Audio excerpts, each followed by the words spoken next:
Each one of us can change the world. How? By simply doing what Jesus calls us to do, loving our neighbor. Not the metaphorical one, but the one right next door. Join us with our monthly challenge.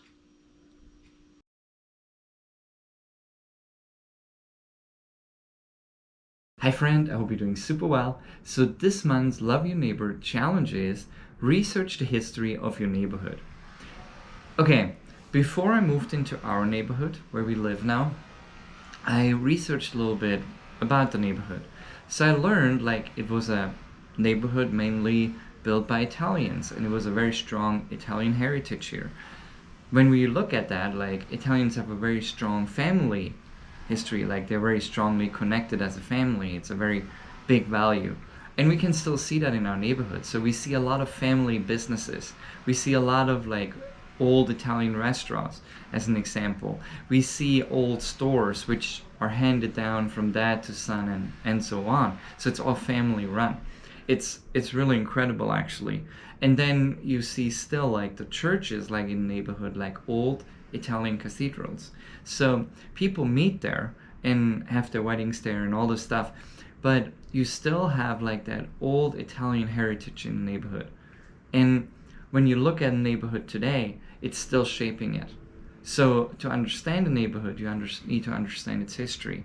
Another interesting fact is there was a bank in our neighborhood called the Bank of Italy, which later on was turned into Bank of America.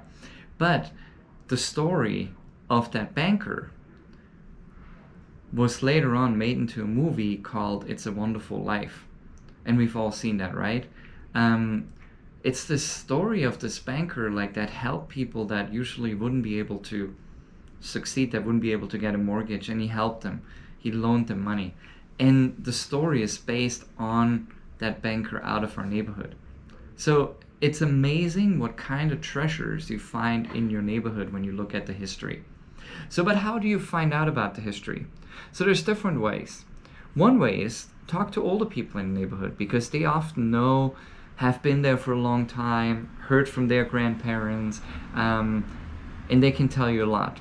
I have an older friend here in the neighborhood. She lived here, was born in the neighborhood and then ran around this hill 80 years ago. It's amazing. So she could tell me everything about it. It's really cool. So that's one thing you can do. The second thing is go to a local library and check what they have available on books on your neighborhood, and then read up on some of them. The third thing you can do is go to a local church or community center in the neighborhood, because often in those places you find history as well. Churches are often there for a real long time, especially if they're old churches. And often, when you look a little bit into the history of the church, you look in their history books or talk to the pastors, you learn a lot more about the neighborhood too, because the church always tried to cater a little bit to the neighborhood to fit in, right? And so they have to understand what the neighborhood is actually about. So start this monthly Love Your Neighbor challenge in researching the history of your neighborhood. Have a wonderful month. Bye.